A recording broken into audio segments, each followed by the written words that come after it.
E começando aqui a nossa 7ª palestra do Simpósio Liderança, existem coisas que podem desnortear a vida do líder, que podem tirar ele do prumo, ou não, depende de como ele encara isso. Mas, às vezes, mexer com a família pode paralisar o combatente, ou como eu falei, ou não, né? Depende de como ele encara isso. Mas, na verdade, a família, para a grande maioria, é um polo, é o porto seguro, ou deveria ser. Então, para falar sobre isso, a importância da base familiar do líder é o tema dessa palestra. Então, convidamos aqui Paulo Serrano. Ele é teólogo, é filósofo pela PUC e é coach de liderança familiar, com uma longa estrada de aconselhamento familiar por muitos anos. Senhoras e senhores, com uma salva de palmas, recebam o professor Paulo Serrano.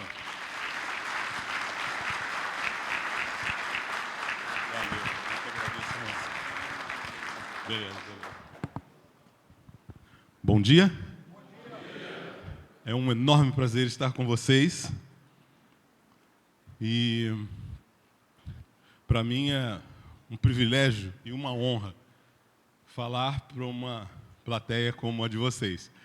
E um desafio, um grande desafio, porque sabemos que o ofício de vocês nos enchem de bastante orgulho e de bastante admiração.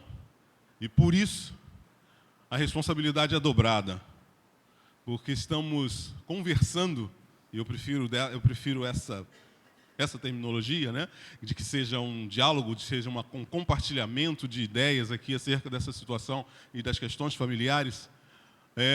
Então, é um privilégio e uma honra dobrada, porque o grupo é bem exigente e importante para a nossa vida como cidadãos.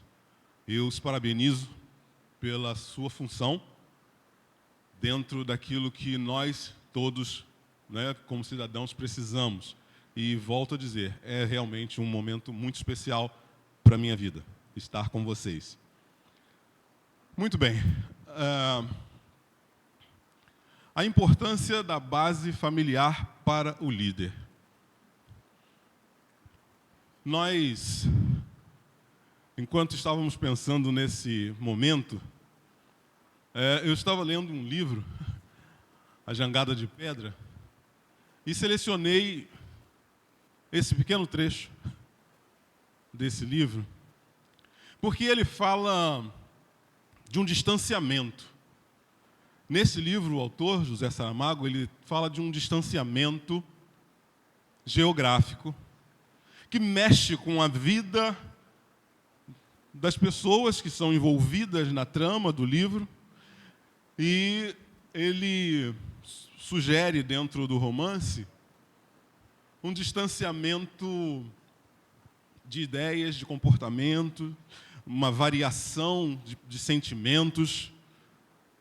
E, na verdade, é interessante que ele sugere um afastamento da Península Ibérica da Europa.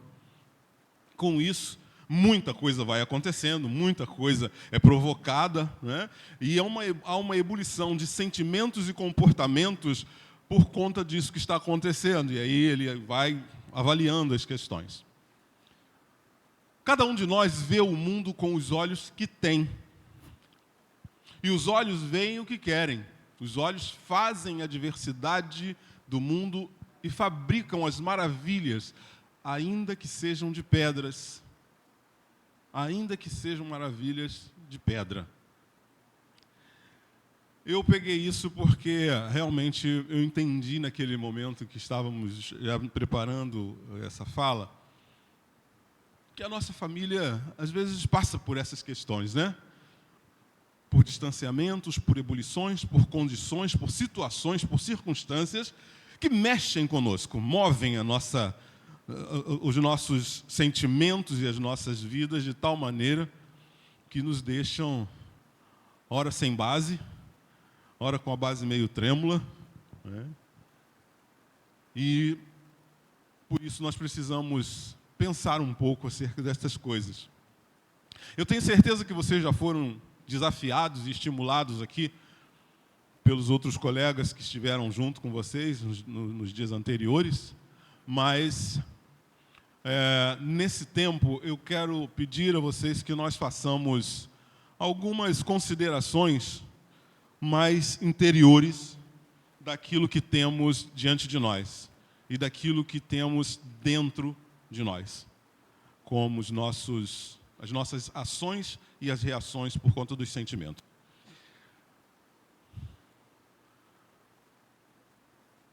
É para cá? Eu aponto para onde?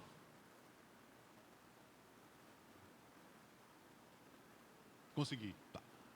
Se não ficar muito escuro. A liderança que você e eu exercemos, cada um à sua forma, ela nos traz alguns desafios, algumas problemáticas que precisam ser enfrentadas.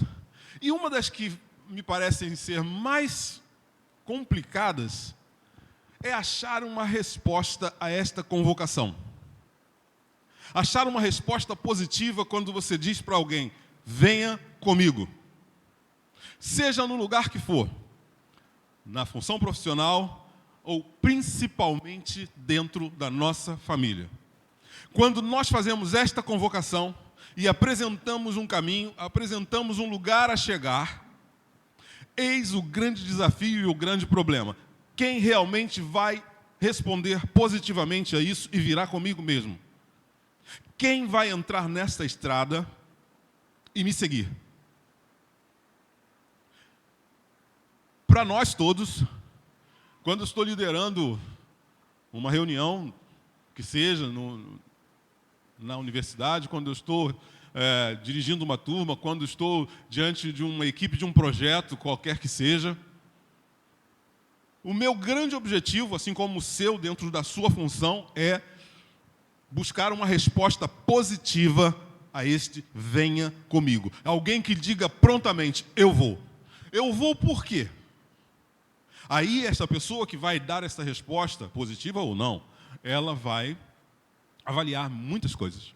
Ela vai me avaliar para ver se vale a pena responder. Se vale a pena entrar nessa estrada comigo. Ela vai me avaliar sob vários pontos de vista. Alguns vocês já ouviram falar aqui nos outros dias anteriores e ouvirão ainda hoje. Mas um deles é exatamente a minha postura pessoal que vem de algum lugar. Vem da minha família. As minhas respostas emocionais, as minhas respostas pontuais em algumas situações, em algumas circunstâncias, elas são geradas em algum lugar. Elas vêm de algum lugar.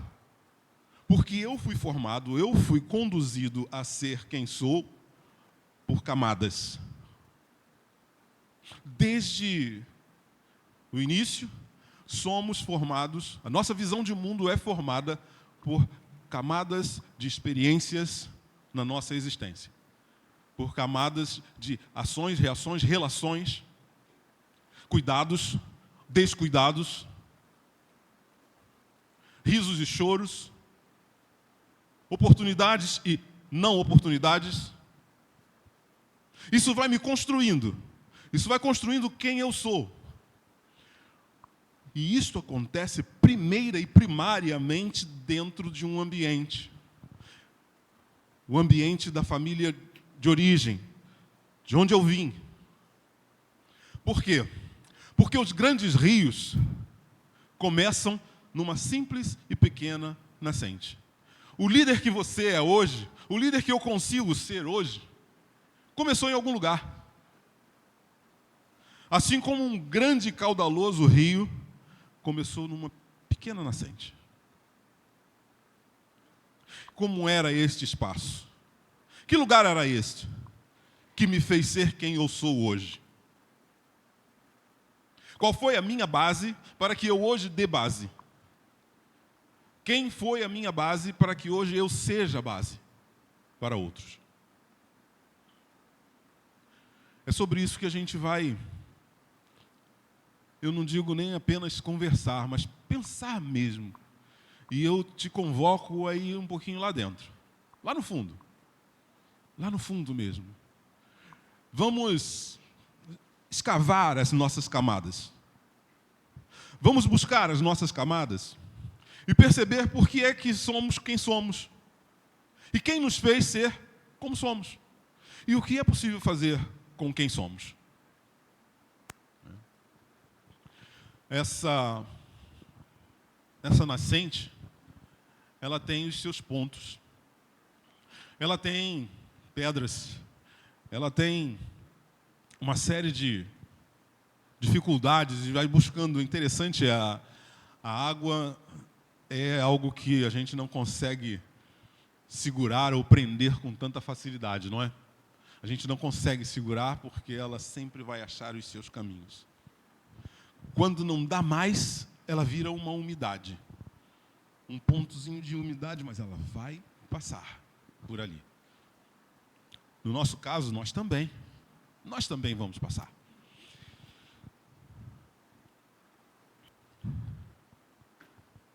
As nossas famílias sempre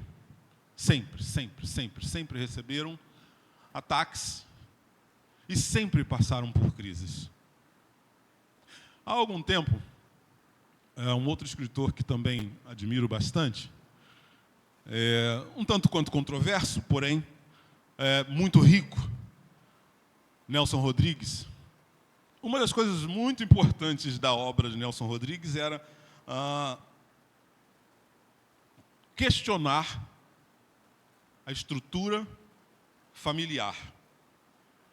Mas não questionar para destruir, mas questionar para fazer com que nós pensemos sobre ela sem hipocrisias, tentando vencer as hipocrisias. Eu sou de uma geração que vi um pouquinho disso, e quando falávamos do tema dessa palestra, né, qual é a base da família para o líder, muito provavelmente a maior parte das reflexões sobre este tema há 50, 60 anos atrás era o seguinte: toda a estrutura familiar, ou seja, e vamos pensar aí numa estrutura muito mais patriarcal e masculina de liderança, e isso é muito bom hoje olhar daqui e ver tantas mulheres, né? Mas pensando numa estrutura muito mais masculina, o que acontecia? Qual era o histórico da realidade familiar? Toda a estrutura familiar vivia em prol de guardar o nome do líder. Guardar de todas as maneiras que este líder, ou que este nome dado por este líder àquela família, sofresse qualquer mácula, qualquer mancha, qualquer tipo de dificuldade. Então, era uma estrutura serviçal a este que dava a condição para essa família existir.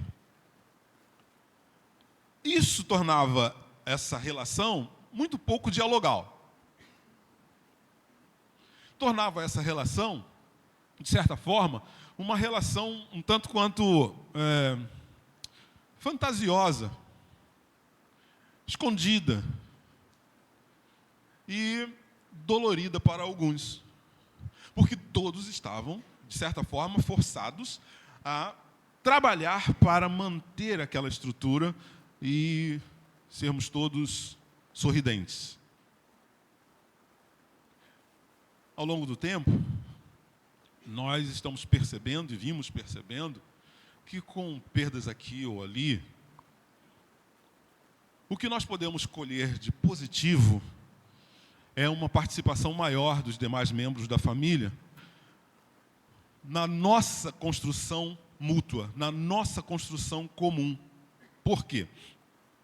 Porque quando o diálogo começa a ser aberto, e não foi com facilidade, não tem sido com facilidade que as famílias estão conquistando essas possibilidades, nós estamos vendo que esse diálogo está tornando todo mundo um trabalhador da mesma coisa. Continuamos preocupados em manter os mesmos valores, o mesmo nome bem colocado, sem máculas, sem manchas na nossa família. Nós estamos procurando sempre trabalhar as nossas realidades de uma maneira mais comum dentro da família, sem perder essa qualidade, naturalmente, mas abrindo muito mais o diálogo. E eu quero dizer para vocês que isso, para mim, pelo menos, não foi fácil.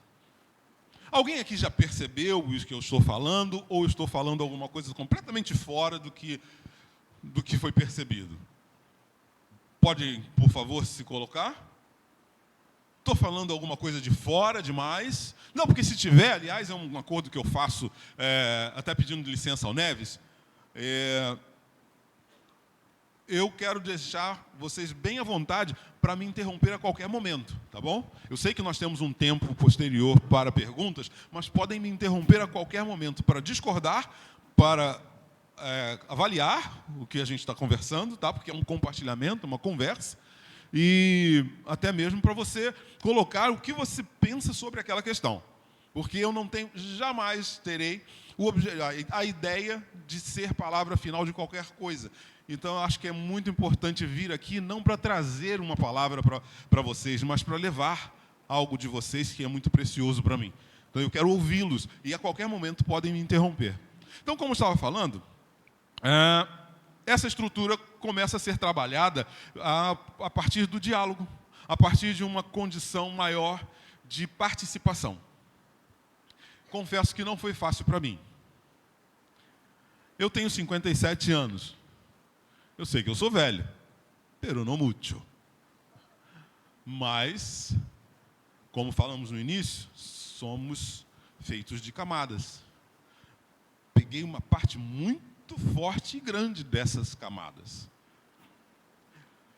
Sou casado há 35 anos, no próximo dia 19 faço 36 anos de casado, com Crimélia, que infelizmente não pôde estar conosco, estaria, mas essa semana foi uma semana muito turbulenta, infelizmente ela não pôde estar conosco agora aqui. E quando casei, era bem jovem, 20 e um pouquinho. Mas trazia comigo muito, mas muito mesmo, um percentual muito alto de tudo isso que falamos no início. Porque eu queria uma coisa muito bem organizada, uma coisa bem austera, uma coisa que funcionasse e que desse certo. Temos 2 filhas. Sara tem 34 anos, Rebeca tem 30. E há coisa de alguns anos atrás eu comecei a agradecê-las por ter começado a aprender a ser pai. Porque elas têm me ensinado isso.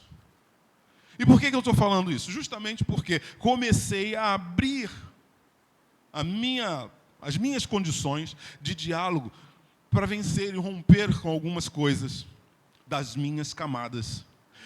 E aí eu percebi que eu fui sendo promovido.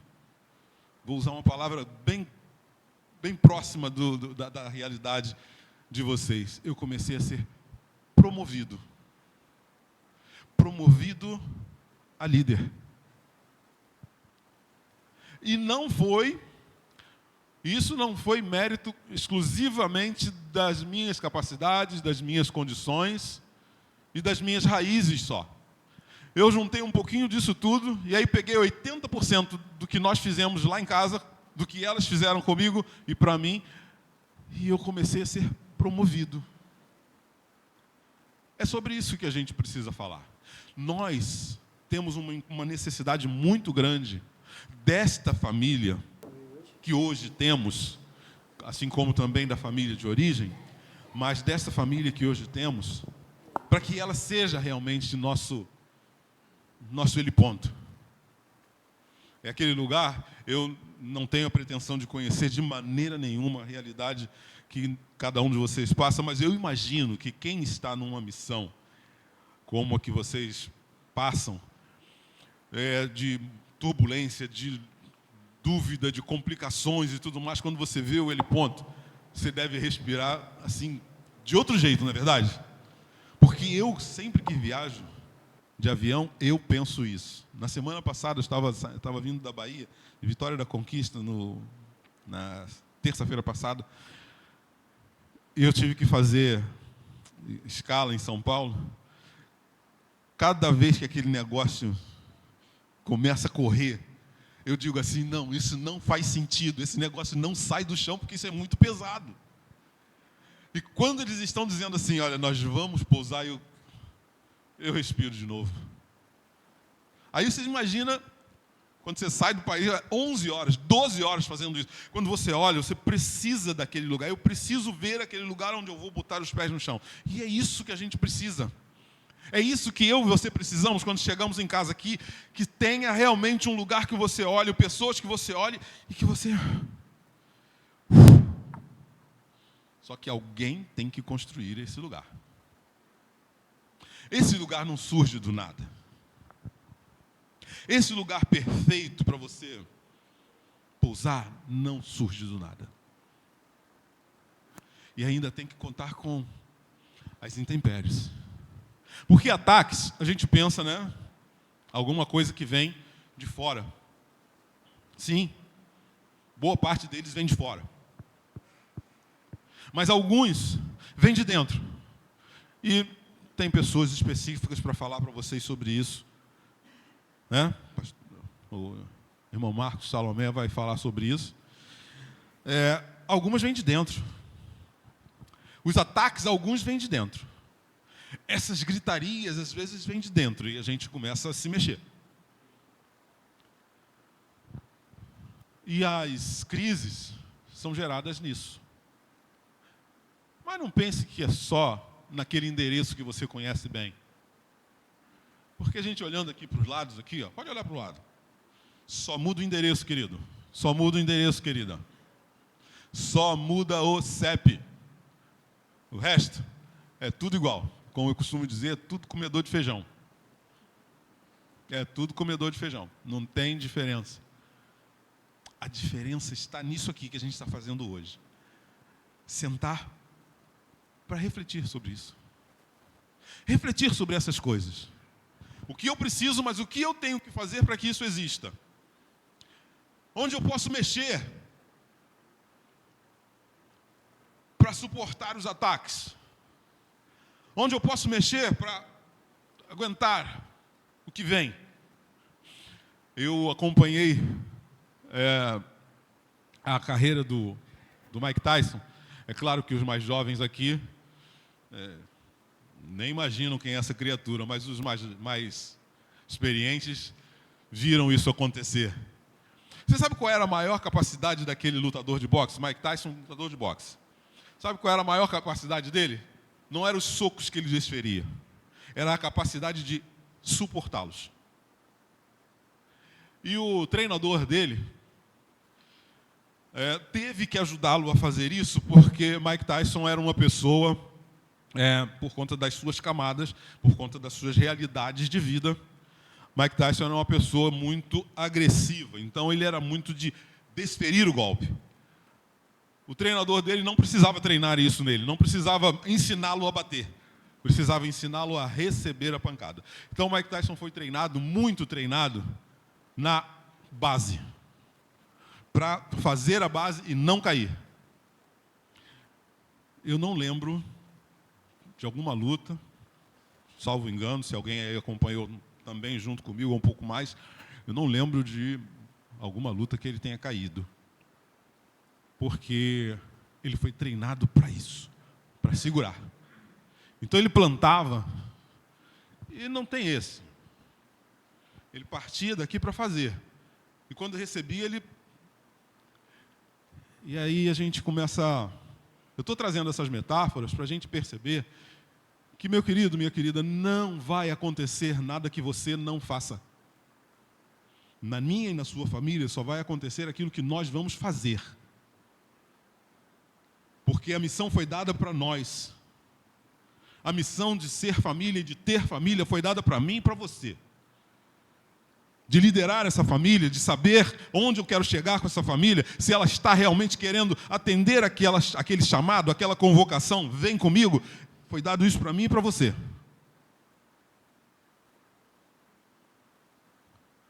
Você chega em casa, homem ou mulher, porque a gente tem que pensar mesmo nisso. É necessário você fazer acontecer, não é verdade? Então, para isso, vamos lá. Vamos começar então a perceber que lugar é esse. Que lugar é esse que eu chego? Que lugar é esse que me traz condições de fazer o que eu tenho que fazer?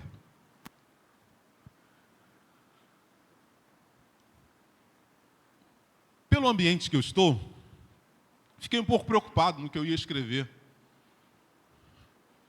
Porque, possivelmente, para pessoas que fazem o que vocês fazem, recuar não é uma questão muito fácil, não é verdade? Acredito que quando vocês precisam tomar essa decisão de recuar, é porque o ataque está muito forte, as suas condições já foram avaliadas e estão a ponto de limite, e aí a decisão difícil tem que ser tomada, não é verdade?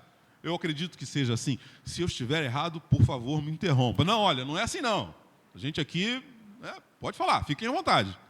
Porque quem está falando aqui é um completamente leigo do que é essa realidade de vocês. Mas a gente procura perceber, chorar, falir, nem pensar. Não é verdade? Mas eu acredito que pelo menos um ou dois aqui já tenha tido essa necessidade no seu trabalho como líder. Fechar a porta da sua sala e pensar um pouco sobre todas essas questões. E aí vem aquele pensamento, não podia estar fazendo isso aqui. E se alguém entra agora? E se alguém escuta o que eu estou falando? Esse não é o lugar. Aqui é lugar de eu firmar. Não é verdade? Você é cobrado de firmar porque você tem pessoas que dependem da sua liderança. Você tem pessoas que dependem da sua temperança, dependem da sua resposta, dependem da sua maneira de lidar com situações difíceis. E essas pessoas, olhando você, elas vão fazer igual, elas vão se sentir estimuladas e inspiradas a fazer cada vez melhor.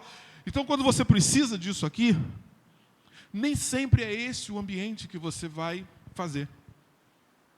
Mas existe um lugar. Existe um lugar para você recuar.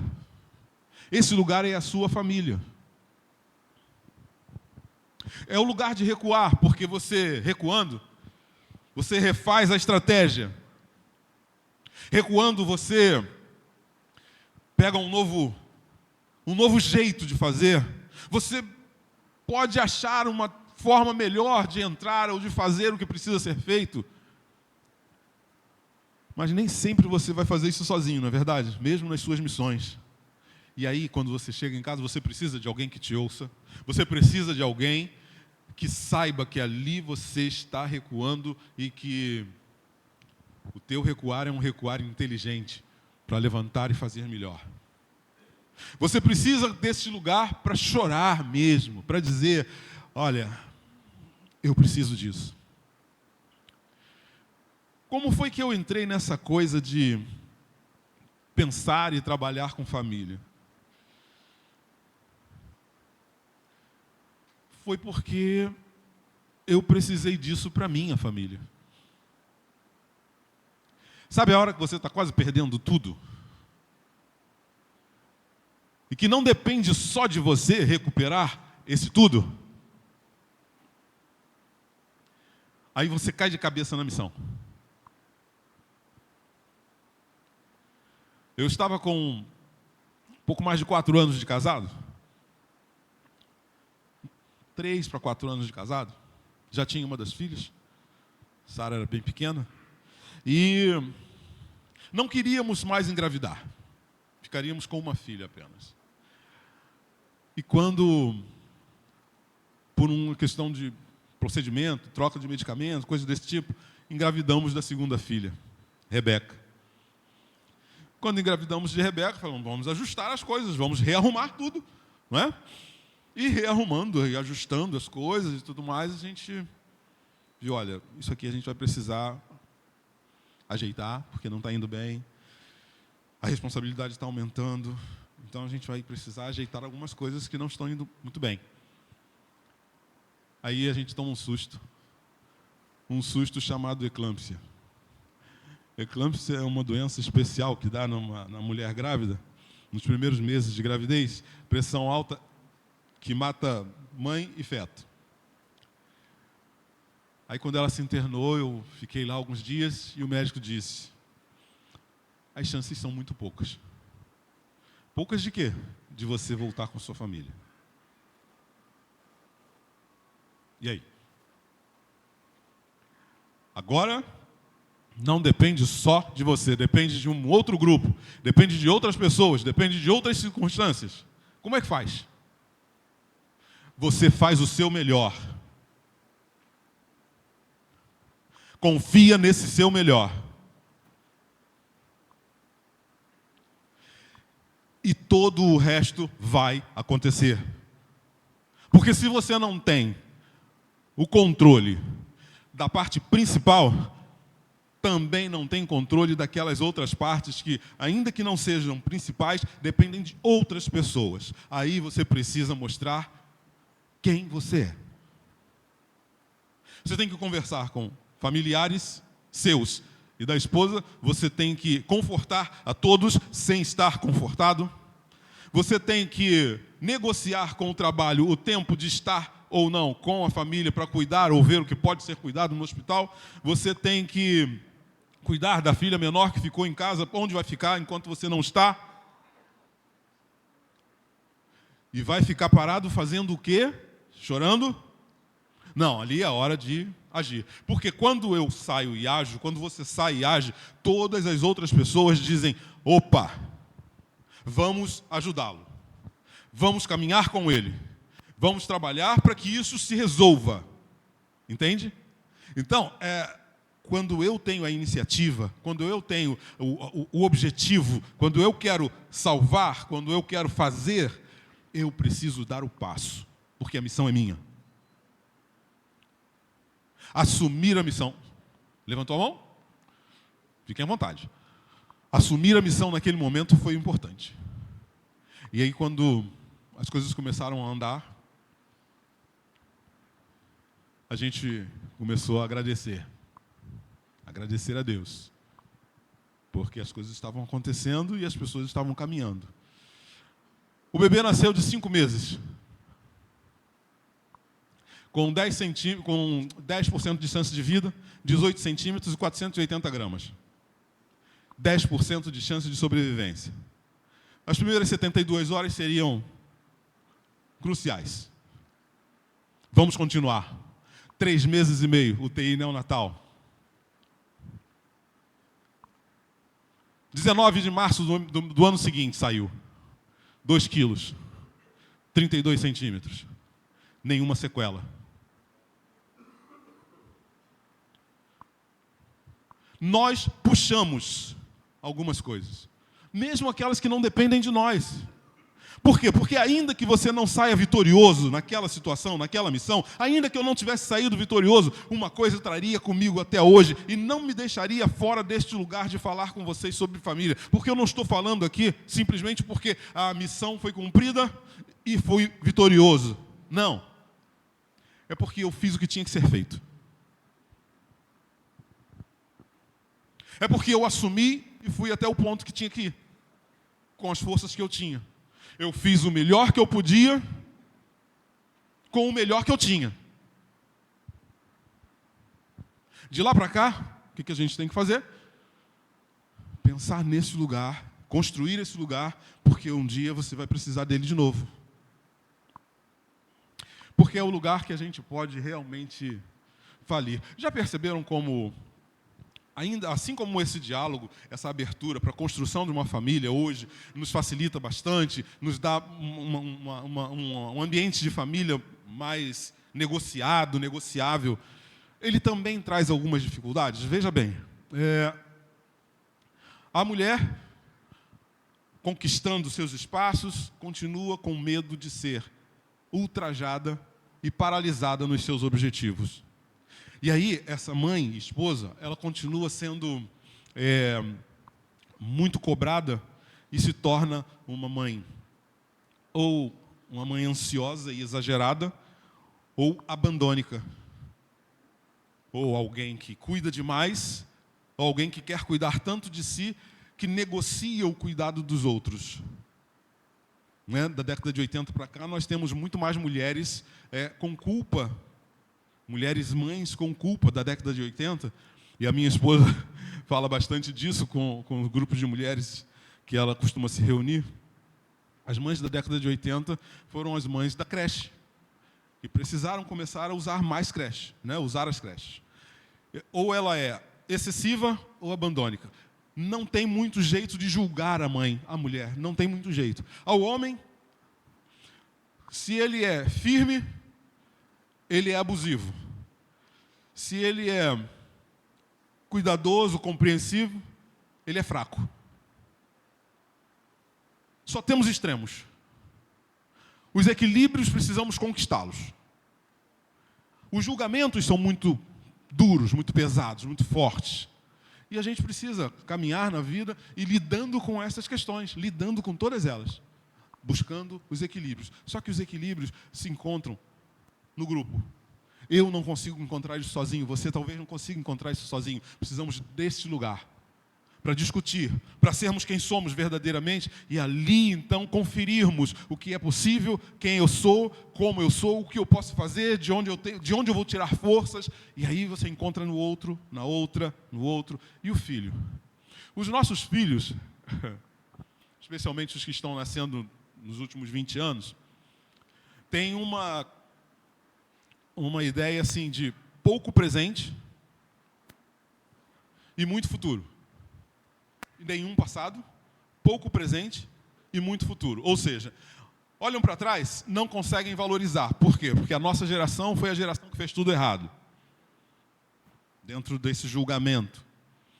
Então, olham para trás, desvalorizam o passado. E aí olha o presente, é uma ansiedade de ser, e de fazer, e de buscar, e de executar, que não suportam. E aí, se nós não empurrarmos, travam no caminho. E muito futuro, porque olham as coisas, às vezes, de uma maneira muito fantasiosa. Hoje você não vê muito jovem querendo começar uma carreira no primeiro degrau. A turma já quer começar lá em cima. Não sei como é que é aqui, mas vocês têm um sistema de disciplina e hierarquia bem ajustado. Talvez aqui seja um pouco menos. Mas no meio corporativo, queridos, não tem mais aquela história. Eu comecei nesta empresa como contínuo, como... Não tem esse negócio. A garotada quer chegar lá em cima. Eu vejo pelas as minhas filhas, quando se formaram, falaram, eu quero ser gerente da... Peraí, minha filha, você primeiro fez biotecnologia e farmácia, já queria ser gerente de produção de um laboratório grande. Eu falei, não, você tem que começar lá como estagiário. A outra fez gastronomia e conseguiu, graças a Deus, trabalhar em alguns... Consegue trabalhar em bons hotéis, fora do país também e tudo mais. Mas já chegava querendo ser chamada de chefe. Eu falei, peraí, querido. Primeiro vamos lavar uns pratinhos, não é verdade?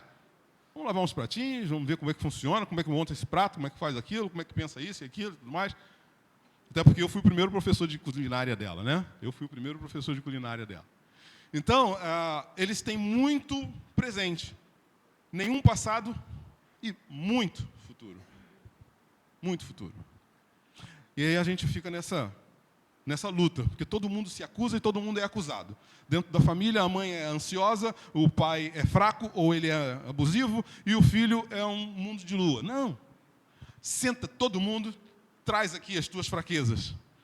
Me traz aqui os teus condenados. Vamos conversar sobre os teus condenados. Vamos absolvê-los. Precisamos estar dispostos a absolvermos-nos e absolvermos uns aos outros dentro deste lugar. Porque é daqui que vai sair a força e a estratégia para este lugar.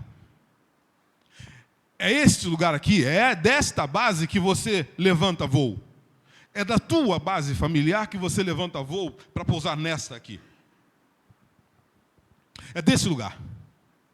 E aí, com essa questão toda que aconteceu, a gente começou a estudar sobre família, porque eu falei, esse negócio é um negócio bem interessante, como nós vimos no slide anterior, crises e intempéries o tempo todo.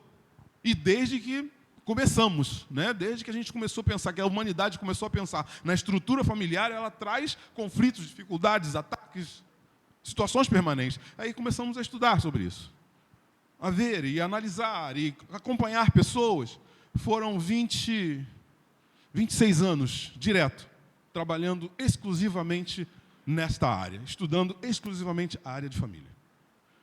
Não para entender e tudo mais, mas para estar com gente, para interferir na vida de gente, para caminhar junto com gente, para ouvir e saber onde as coisas estão acontecendo, onde é que dói mais.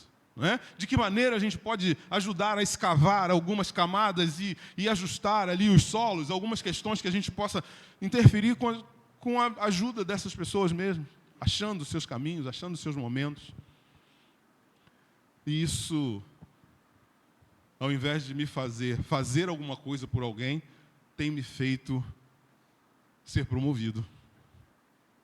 Então, quando você investe nisso aqui, quando você para chorar lá, quando você para pensar lá, você percebe, aqui sim, aqui é o lugar de falir. Aqui é o lugar que eu posso descansar. Essa é a minha base. Esse é o meu lugar. Mas isso é construído. É construído porque nada vem fácil. Né? E aí,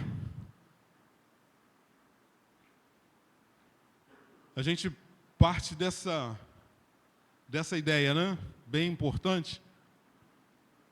E, como falei no início, o ambiente militar é realmente uma referência para todos nós, de disciplina e hierarquia. Eu, pessoalmente, admiro bastante tudo isso, porque se a gente for pensar assim com relação a algumas áreas da vida, né, cada um de nós falha um pouco nisso aqui. Eu, às vezes, falho na disciplina de tempo, de tarefa ou de alguma coisa. Falho na minha visão de importância das coisas, das situações e dos momentos, dos tempos das coisas. Então, se nós observarmos, nós precisamos estar sempre avaliando e redimensionando, né, nossa vida, nossos sentimentos, pensamentos e reações com relação à disciplina e à hierarquia. Eu acredito que por isso que esses dois temas são valores muito caros para vocês. Estou falando errado? São temas bem caros no ambiente de vocês? No ambiente de trabalho de vocês, eu acredito que seja realmente, e para nós é uma referência. Então, como estávamos falando de construir aquele lugar, aquele espaço de família, nós vamos precisar de bastante disciplina, muita disciplina, para construir esse lugar que é a nossa casa, que é a nossa família. Nós vamos precisar de disciplina para colocar em prática algumas coisas, sem deixar falhar. E de uma noção muito clara de hierarquia, para saber qual é a importância de cada coisa. Agora, não mais especificamente de pessoas, mas de cada situação. E olha, não é a mesma coisa na sua casa e na casa do colega que está do seu lado. Aqui tem uma ordem de situações, de necessidades, de importâncias, que, quando a gente pula para a casa do lado, podem se inverter. Preciso mais disso, menos daquilo, um pouco mais daquilo outro. Mas vamos precisar ser disciplinados para conquistar a confiança da nossa família. Porque este quadro de família não vai caminhar de maneira alguma sem confiança. O que é que um líder mais precisa para que alguém responda aquela primeira pergunta lá, aquela primeira convocação? Venha comigo. Precisa de gente que confie. Gente que te avalie e diga assim, vale a pena ir atrás. Vale a pena caminhar com ele. Vale a pena caminhar com ela. E a gente constrói. Confiança é construída e construída com muito cuidado. Com muito cuidado. E eu digo cuidado porque há momentos que você precisa tomar algumas decisões, há momentos que você precisa abrir mão de algumas coisas, há momentos que você precisa não dar atenção a outras questões, a outras coisas, para não mexer com o que você está construindo. Porque se você perde a atenção, você amarra um ferro desse errado, o teu prédio não tem confiança. As pessoas não vão confiar em você a ponto de dizer assim, eu vou com ela, eu vou caminhar com ela. Ela é digna da minha confiança. O filho, e eu já vou começar aqui a trazer para o nosso pensamento, a ideia do filho como sendo, dentro dessa estrutura, semelhante às pessoas que você lidera no seu trabalho, como sendo os seus liderados, pessoas que vão olhar para você e se sentirem ou não inspirados e encorajados. Estes mais ainda precisam confiar em você. Precisam saber e dizer com clareza, o meu líder tem cara de quê? Qual é a grande paixão? Porque quando eu digo tem cara de quê, é assim, o que você faria de graça? Não precisa me responder não, responda para você aí, é uma pergunta retórica, vai lá. O que eu faria neste mundo, qual é a coisa que eu faria de graça? Que eu faria porque eu sou apaixonado. Quando eu recebi essa pergunta pela primeira vez, eu dei um rumo nesse negócio. Eu falei, eu vou decidir o que é. E hoje, se você chegar lá em casa e perguntar assim, ele tem cara de quê? Elas sabem dizer. Elas sabem dizer. Porque a gente define a vida da gente a partir da nossa paixão. A partir da paixão. E paixão é o que a tua família olha para você e diz assim, eu não tenho dúvida que se ela estivesse aqui agora, ela reagiria desta maneira a esta convocação. Por quê? Porque aquela convocação, você já identificou que tem a cara dela. Então, quando eu digo você tem cara de quê? O que é a tua paixão? O que você faria de graça? Se você perguntar, se você ligar lá para casa agora e perguntar, elas vão dizer, moço, comandante, sabe o que ele faz de graça? Sabe o que é a paixão dele? É fazer isso aí que ele está fazendo aí com vocês. Pode botar de manhã à noite, de domingo a domingo, que ele vai fazer isso e vai fazer isso gostando. Sentar, conversar, discutir, ensinar e aprender, é isso aí que é a cara dele. Então, amigos, pode ter certeza que se eu não fizer isso, eu morro. Isso é paixão. Aí a tua família precisa saber que ela tem confiança em você, porque ela te conhece, sabe do que você é feito. E sabe do que você é capaz de fazer. Sensibilidade. Sensibilidade significa que você está aberto e pronto para ser tocado e disposto a tocar o outro. Com sensibilidade, você usa os teus sentidos, todos eles, a favor do que você quer tocar e de onde você é tocado. E para aquela conversa do falir, do chorar, do pensar, é necessária essa sensibilidade. É importantíssimo que você se abra, que você sente e se abra. E seja você. Sinceridade. Sinceridade. Eu gosto muito de uma historinha, né?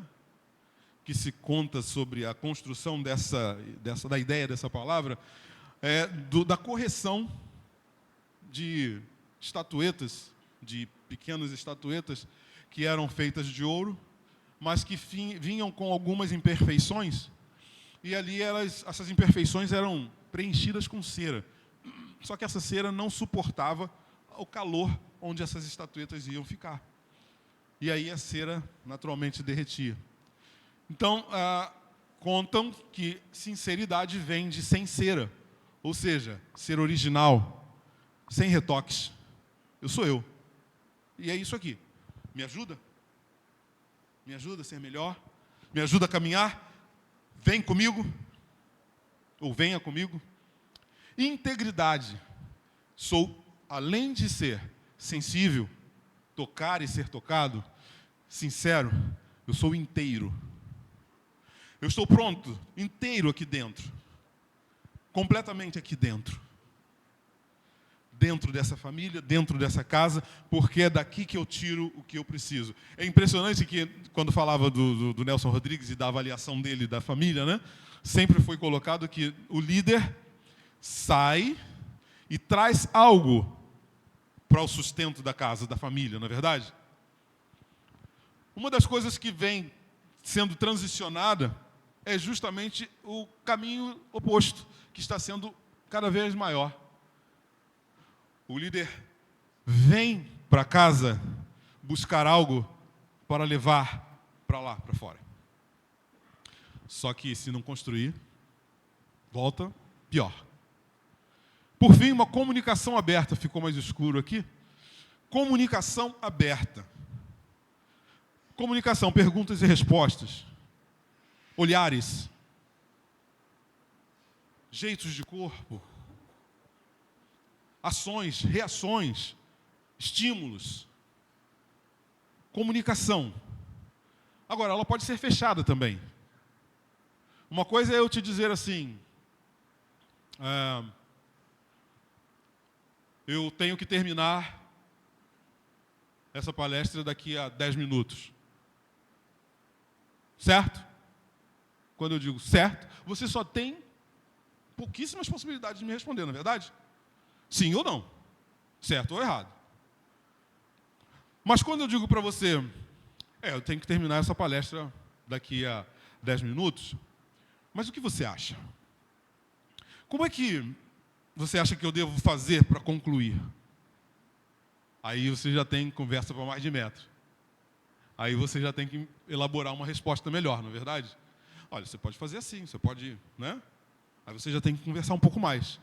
Comunicação aberta. Ela abre a oportunidade do outro participar, do outro ser também dentro dessa negociação, desse diálogo, dessa conversa. Então, é necessário que nós usemos muita disciplina e uma consciência de hierarquia muito grande para saber o que estamos precisando mais ou menos dentro da nossa construção familiar, para que ela continue sendo essa base firme, forte, onde eu posso verdadeiramente estar e dali sair para ser o que eu preciso ser.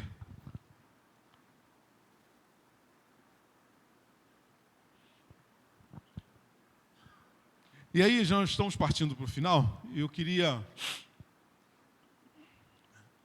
como falei há pouco, né, olhar para os nossos filhos como uma forma de pensar nos nossos liderados. Quando vamos para dentro da nossa família com toda aquela necessidade de mostrar que precisamos deles, precisamos daquele lugar e daquele momento, nós estamos construindo, e construir a família a partir do seu discurso como filho é o que funciona. Constrói um discurso a partir de você como filho. Ou seja, simplesmente assim, troque de lugar. Quer ser um bom líder? Vai ter momentos que você vai precisar pensar como um liderado. Porque, claro, você sempre tem alguém acima de você. Como você lida com isso? Como é isso para você? Volto a elogiar a questão de vocês, né, terem bem clara a questão da hierarquia. Você só pode liderar se você sabe obedecer. Por aí? Não é? Então, é uma prerrogativa. Mas nem sempre isso é uma realidade para nós. A gente esconde bastante isso para ser promovido, não é? Mas lá não tem jeito. Você tem que ter sensibilidade, abertura, você tem que ter sinceridade, construir aquela família. Mas pense na possibilidade, e aí a gente está tentando traçar um ponto de condução para uma solução de algumas questões. Eu não vou querer dizer solução especificamente, mas pensar-se filho é o que funciona. Mudar o discurso de quem manda para quem recebe. Isso às vezes vai ajudar bastante, porque você vai entender o lugar do outro. E fazendo assim, o vinho novo sempre vem. O novo sempre vem. E o que eu chamo de novo? O novo é a promoção. Você vai perceber que aquelas pessoas lá, de casa, vão olhar para você e dizer assim: você é a mulher. Olha, sem você esse negócio aqui não vai ser agradável. Porque você dá cor a esse lugar.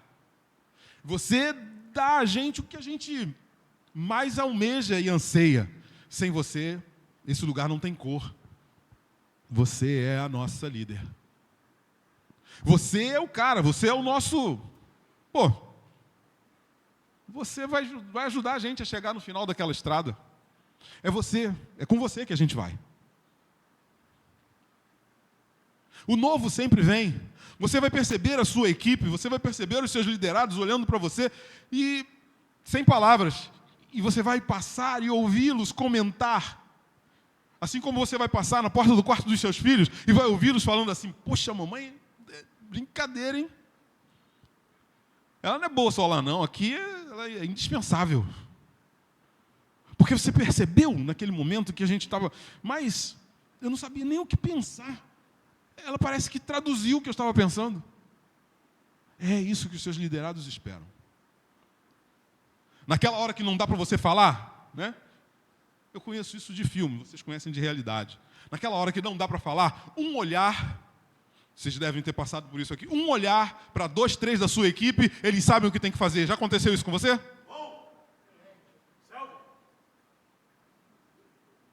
Não é? Um olhar. Por quê? Com um olhar ele te conhece. Porque você foi sensível, foi transparente, sincera. Aí ele sabe, aí ele está precisando de mim agora. Ele vai dando a vida por você. Tanto a tua vida ali, quanto a tua vida aqui. Porque quando você chega e dá o relatório, você diz: olha, passamos por isso, mas saímos disso, dessa maneira. A pessoa que está te ouvindo e avaliando o relatório que você está dando, ele diz para você: como você conseguiu? Quem te ajudou?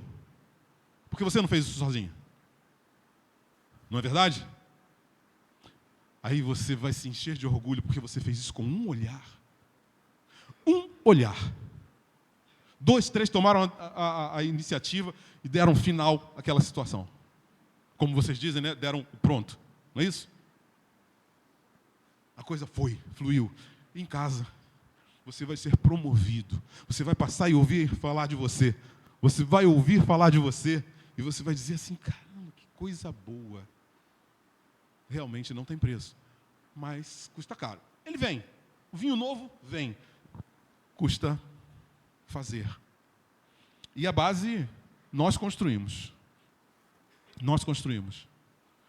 Eu quero crer que nós conseguimos fazer acontecer um lugar para nós pousarmos, porque um dia nós paramos para construir esse lugar. Eu desejo a todos vocês, a todas vocês, muito, muito, muito, muito sucesso naquilo que fazem. Mas quero solicitar a vocês que sempre, na hora do relatório, citem os nomes daqueles que te atendem com um olhar. Ok? Eu acredito que Esse vinho novo é para todos nós bebermos. Porque a nossa sociedade, o nosso trabalho, a nossa vida precisa disso.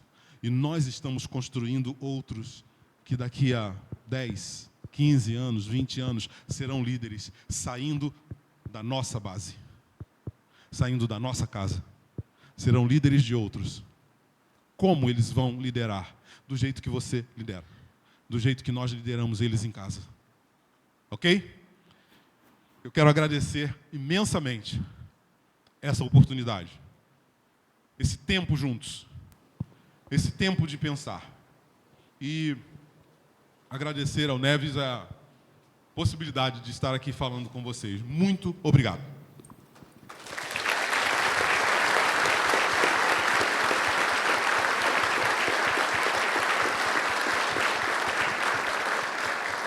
Senhoras e senhores, está aberta a oportunidade para as perguntas.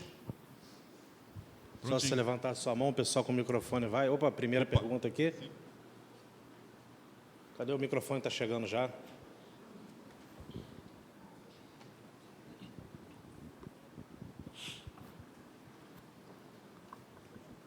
Bom dia a todos.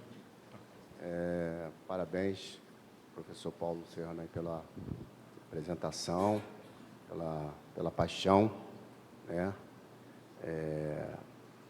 A gente aqui, eu sou o comandante Marcos Alves, sou coordenador aqui do Profesp, da base aérea naval de São Pedro da Aldeia. A gente lida com jovens, crianças e adolescentes carentes, vulneráveis. E a família, eu sempre falo para eles, né, que o programa funciona a partir de um tripé. A família, o município que apoia o programa e a Marinha, através da base do CIAM, que também tem Profesp. Mas, assim, o que a gente percebe, eu sempre falo bem claro para eles, na primeira palestra que eu faço com eles, a gente fala que o principal pilar é a família. Mas o que a gente identifica, aí daqui a pouco vem a pergunta, é que muitos têm a família, são de famílias desestruturadas, disfuncionais, como falam hoje. E aí a pergunta que eu te faço, e aproveito até que tem alguns aqui que fazem parte do programa e ajudam lá na equipe. Como a gente pode estar apoiado a partir da tua experiência e longa experiência nesse estudo da família, como a gente pode estar liderando, auxiliando esses jovens para que, já que a referência, o esteio, a base, né, as camadas deles são bastante confusas, né? Como é que a gente pode estar auxiliando nesse aspecto esses jovens nesse trabalho? Comandante, a experiência nos diz, né, algumas coisas, mas tudo isso é muito dinâmico, né, e cada tempo nos fala de uma maneira. Neste tempo, até conversava isso um pouco, né, na mesa com o comandante Eduardo. Neste tempo, o que nós temos visto é uma grande falta de esperança.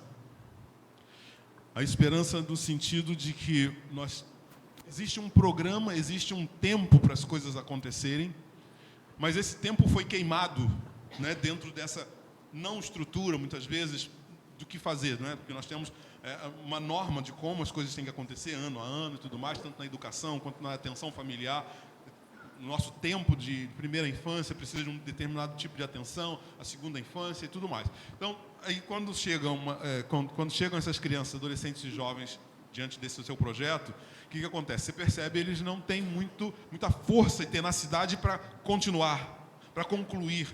Falta de esperança no que olha em volta, esperança de exemplos, esperança de ver pessoas que eles possam seguir. E aí, eu tenho que trazer algumas informações, até mesmo da nossa experiência, da nossa espiritualidade, né? Eu tenho que ser isso para ele, né? Ser diretamente isso para ele. De que maneira, né? De que maneira eu tenho que ser? eu venho de um lugar também, né, que, olhando em volta, se continuasse só olhando em volta, ia ficar muito difícil. E ainda é assim. E o que faltava era justamente perceber o seguinte: daqui a 2 anos, se você continuar nessa caminhada, você vai chegar em algum lugar melhor do que você está hoje. Só que essa pessoa olha e ouve a gente falar daqui a 2 anos, ele diz assim, mas é muito tempo, para mim, para você, para mim, para você. 2 anos, né? É o tempo de um curso, às vezes, é o tempo de... Porque a gente já vende algumas coisas, já conseguiu algumas coisas. Para quem não viu nada ainda, para quem está olhando em volta e diz assim, não, é só isso aqui, então é por isso que eu vou viver. O que a gente precisa fazer? Eu penso que a gente precisa trazer esperança para esses corações. E esperança prática, mostrar mesmo que dá para ser. E é gerando oportunidade. Eu pegaria, é o que a gente tem feito lá no nosso grupo, alguns para puxar como exemplo. Vai custar caro, mas funciona. Funciona tanto na teoria quanto na prática isso. Deixa eu colocar bem claro. Nós temos hoje um projeto chamado Discipulado Social. Discipulado é uma palavra que vem muito mais da área da espiritualidade, da religiosidade, né? Da questão de ser discípulo de Jesus, tudo, mas nós estamos trabalhando no discipulado social. No discipulado social, o que a gente está fazendo? A gente pega uma família, no meio de 5, 6 famílias, porque não dá para cuidar de todas. Eu digo para minha esposa, com o CPF, a gente cuida de uma. Se a gente tiver um CNPJ, a gente pode cuidar de 5, de 10, de 20. Mas com o CPF, a gente cuida de uma. E aí puxa essa uma e diz assim, vem. Quando essa começa a dar o primeiro passo, aí eu já dou a responsabilidade, volta e vai buscar mais um. Porque o que a gente está conseguindo fazer em 6 meses, em 12 meses com você, você já precisa começar com outro. Isso é que gera esperança, gera uma cadeia de esperança. Gera um encadeamento da esperança, entende? Porque senão eu vou ficar trabalhando só aqui, até chegar lá, o que eu tenho que fazer? Olha, sentiu alguma melhora? Ótimo. O garoto chegou, a garota chegou para o seu projeto. O problema era notas na escola. Conseguiu sair do 5 para o 8. Opa, tem algum coleguinha seu que está no 5? Vamos lá. Eu vou te ensinar como você vai fazer o que eu já fiz para você. Ele mesmo vai gerar esperança um no outro, você entende? Eu falava isso com as minhas filhas quando elas eram bem pequenas, porque Rebeca demorou um pouquinho a andar. E aí a gente achou que não ia andar.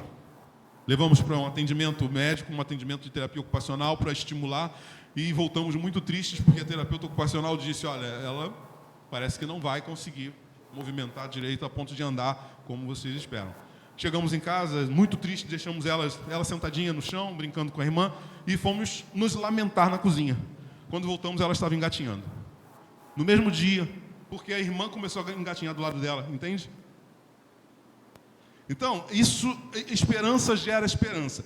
Um dos caminhos que eu lhe daria seria esse. Viu que alguém teve um progresso? Mostra para ele, isto é progresso. Ele vai começar a confiar que ele teve progresso em 6 meses. Né? Dá um relatório para ele, dele mesmo. Olha, você começou assim e agora você está aqui. Traga alguém para cá. Olha dentro dos colegas aqui do projeto, escolhe um e faz a mesma coisa. Entende? Eu penso que isso vai gerar muita esperança um no outro. Próxima pergunta. Mais alguém? Sim.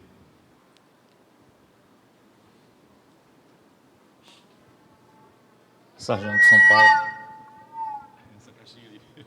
Sargento Sampaio, muito bom dia. Agradeço pela palestra. Nós vivemos um momento em que nós estamos prisioneiros dentro de uma cosmovisão e parece que é única, né? Os veículos de comunicação em massa, eles criam essa cosmovisão que é a lente que nós enxergamos o mundo e a maneira como nós colorimos esse mundo. Gostaria de entender um pouco mais do senhor, qual é o papel da família no rompimento dessa cosmovisão que parece que é única e que é imprimida a duros custos nas famílias brasileiras.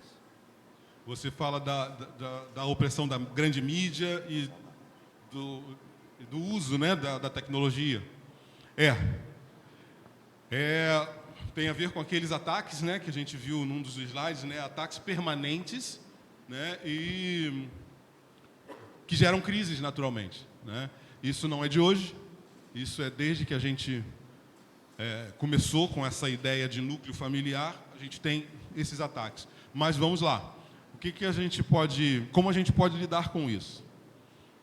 Como eu disse, é permanente, né? Esses ataques são permanentes, já desde o começo. Então eles só mudam de nome e de forma, eles sempre aconteceram, né? Se a gente pensa em mídia, se a gente pensa em tecnologia, você imagina quando você lia o jornal só, né? E, de repente, entra um aparelho quadrado de madeira dentro da sua casa que você não precisa mais ler o jornal. Agora alguém fala o jornal para você. Este é o repórter Esso. E começa a falar, né? Heron Domingos começou a falar. Você não precisava mais comprar jornal, ler jornal. Quem não tinha dinheiro para comprar jornal, ficou maravilha, tem um rádio, melhorou. Não é? Hoje, por exemplo, você pensa que você tem uma câmera... todo mundo sabe para que existe a câmera frontal do celular? Para tirar selfie, né? Não. É o Big Brother. É para controlar o que você quer consumir. Tá? Câmera frontal de celular não foi feito para tirar selfie. Foi feito para saber quanto tempo você fica olhando para determinadas imagens para te oferecer o que você precisa. Ou o que você não precisa, mas que você está estimulando a te oferecerem, né? Coisas boas ou coisas ruins. O que precisa acontecer com relação a isso? Precisamos ter a disciplina de cuidar destas coisas. Inicialmente seria reprimir, dizer, olha, é melhor não pode e tal. Mas quando a gente é sincero e sensível, a gente começa a trabalhar isso com perguntas. Você acredita que isso é bom mesmo? Ah, isso é bom sim, mãe. Que isso, mãe? Tá bom, então vamos lá. Eu desafio você a escrever 5 linhas sobre isso. Por que é que isso é bom? Aí a pessoa começa a pensar. Especialmente quando são os nossos filhos, né? E eu, lá em casa, a gente sempre trabalhou com perguntas. Mais perguntas do que respostas, né? É um modo judaico de avaliar e de ensinar. O modo judaico de avaliar e de ensinar o aluno não é aprovado somente pelas respostas que dá, mas pelas perguntas que faz. E a gente faz esse tipo de pergunta. Tá, até que ponto isso aqui é bom para você? Existe uma parcela desta vida que é sua responsabilidade até determinada idade, porque até determinada idade nós somos administradores da vida dos nossos filhos, claro, né? Porque eles não têm a condição natural ainda de administrar. Mas depois que chega uma certa idade, nós somos consultores. Eles vêm, nos perguntam, nos colocam as ideias deles, nós damos a nossa opinião, eles seguem ou não. Mas até uma determinada idade, eles precisam seguir, porque disso depende até a sobrevivência deles em muitos casos. Mas reprimir muitas vezes não funciona. Funciona muito perguntar. Você acredita mesmo?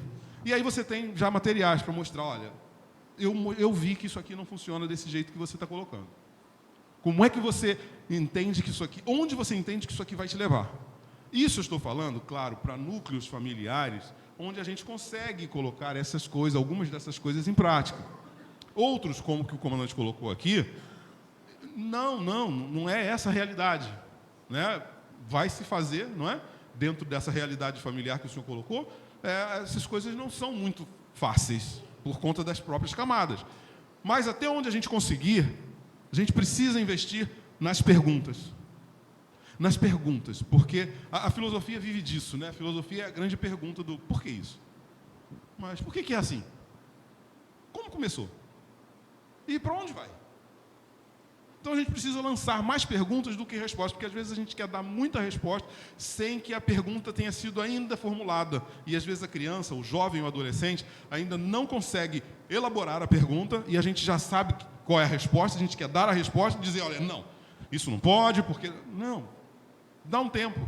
Lembra da construção? É uma conversa, uma comunicação aberta. Nesta comunicação aberta, volto a dizer, onde isso é construível e possível. Onde não, a gente vai ajudar, vai influenciar dentro dessa sociedade de maneira, como o grupo aqui está fazendo, de maneira que a gente consiga, de alguma maneira, fazer isso, de alguma forma fazer isso. Mas a minha sugestão é conversa aberta, comunicação aberta e sempre com perguntas. Perguntas que transfiram responsabilidade. Porque o que os nossos filhos, o que o jovem geralmente quer, né, é que a gente tome decisões por eles, porque na hora do ônus, a decisão foi sua. Na hora do bônus, a decisão foi dele. Então, trabalhe responsabilidades. Responsabilidades com consequências. Muito importante isso. Mais alguma pergunta? Ali no canto ali. Bom dia a todos, Sargento Carlos Júnior. Eu queria só acrescentar, não seria nenhuma pergunta. Nós vivemos hoje numa sociedade muito imediatista. Quando a gente fala de família, a gente se reporta muito para a condição patriarcal, como o senhor bem colocou aí anteriormente, né? Nós temos percebido que, hoje em dia, as famílias elas têm tido pouco tempo, né, em se reunir à mesa para conversar, né, para debater assuntos do dia, porque a gente, como militar, a gente tem uma vida muito corrida. A gente passa o dia todo aqui trabalhando, quando chega em casa, a gente tem mau tempo para conversar com as esposas e, às vezes, com os filhos, porque, às vezes, o filho chega da escola, vai para o sofá, brinca, assiste televisão ou joga o seu videogame, termina o dia ali, a esposa, às vezes, também nem se comunica com o esposo ou o esposo com a esposa, vai para a cama, deita, acorda, e quer dizer, a gente entra num ciclo, né, vicioso do dia a dia, que às vezes a gente não para perceber os devidos valores que a família lá exerce sobre a gente. E também, eu fiz uma pesquisa há um tempo atrás, dentro do shopping, até com minha esposa, a gente estava parado na praça de alimentação, e aí a gente parou para observar. Observa quantas famílias existem aqui agora nessa praça de alimentação, e quantas pessoas estão com o celular na mão agora. Aí ela observou, tá vendo? As pessoas hoje em dia, elas não conversam mais como família. Elas estão passando mais tempo no celular do que em família. Ou seja, é um veículo que tem aproximado pessoas distantes e afastado as pessoas que estão mais próximas. Então, eu diria que o mal do século XXI é esse bendito celular aí, né? E isso tem separado muitas famílias. Não é uma pergunta, é apenas uma colocação, sim, agregando o que o senhor falou aí. Sim, eu agradeço. E continuo um pouquinho mais aqui com o que você está falando, e só com uma viradinha nesse botão. Você falou que o celular, né, é o grande mal, mas há pouco nós estávamos tomando café aqui, e todos nós que estávamos na mesa pegamos uma faca para passar a manteiga no pão e para cortar o bolo. Mas aquela mesma faca pode fazer outra coisa. Ela pode ferir alguém. Depende do quê? De mim. Não é? Depende de mim. Eu vou definir a função dela. Ela sozinha não vai se levantar e cortar o pão. Ou não vai se levantar e ferir você. Mas se eu a conduzir, ela faz uma coisa ou outra. Então nós precisamos também pensar um pouco nisso. Qual é a nossa responsabilidade com a ferramenta que temos nas mãos? Lá em casa, quando eu falo assim, o efeito faca, ela já pronto. Isso aqui está me perturbando. Olha o efeito faca, isso daí pode ser bom ou ruim para você. Quem é dono de quem? Né? Quem é dono de quem? Só que isso é construído. Essa colocação que você fez, das pessoas precisarem abrir um pouco mão disso tudo para se comunicarem, é uma construção. Por isso que eu botei aquele trecho do livro do Saramago. E ele propõe, né, no romance, um afastamento, né, da Península Ibérica de toda a Europa. Você imagina que loucura que é isso, né? As pessoas hoje estão realmente geograficamente próximas, porém distantes emocionalmente. Nós precisamos construir isso. Precisamos construir isso. É responsabilidade nossa construir ou reconstruir em alguns casos. Comandante Eduardo Luiz.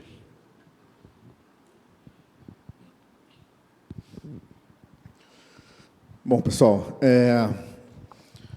quando a gente levanta o tema da importância da família, né, parece que a gente está sendo redundante, né? Todo mundo parece que já sabe do assunto. Lógico que a família é importante, né, mas é incrível como a gente, toda vez que a gente começa a conversar, a gente começa a ver outros pontos de vista. E como é enriquecedor e engrandecedor, né, a gente abordar esse assunto, sempre por um outro viés, né? Dessa vez com a parte da liderança, né? Como exercer a liderança dentro do seio familiar e como a família é importante para que a gente exerça a liderança fora dela, né? Daí nascem muitos questionamentos. Eu também tive muitas dessas perguntas também. Eu tenho um filho também de 18 anos, então passei por muitas dificuldades em como passar a minha mensagem para ele e como dar o meu melhor para que ele seja um cidadão de bem no futuro, né? E ainda mais uma geração tão diferente que essa geração nova. Acho que foi ontem, antes de ontem, eu estava conversando com o pessoal no café e eu falei que eu sou muito mais parecido com meu pai do que meu filho é comigo, né? Então, é uma distância muito grande. E hoje ele já está com 18 anos, está até levando a vida dele já fora. Ele foi precoce com relação a isso, né? E eu vejo que ele foi meu grande professor, né? E que a gente nunca domina a matéria, a gente sempre se sente um iniciante, né? Então, obrigado por ter trazido essas questões para a gente hoje, Paulo. Obrigado por ter passado esse tempo com a gente, por ter passado os seus conhecimentos, né? Por ter mostrado um pouco do seu ponto de vista. E eu tenho certeza que essa semente que a gente planta hoje aqui, no futuro, gerará muitos bons frutos. Tá? Queria pedir uma salva de palmas, por favor, Paulo Serrano.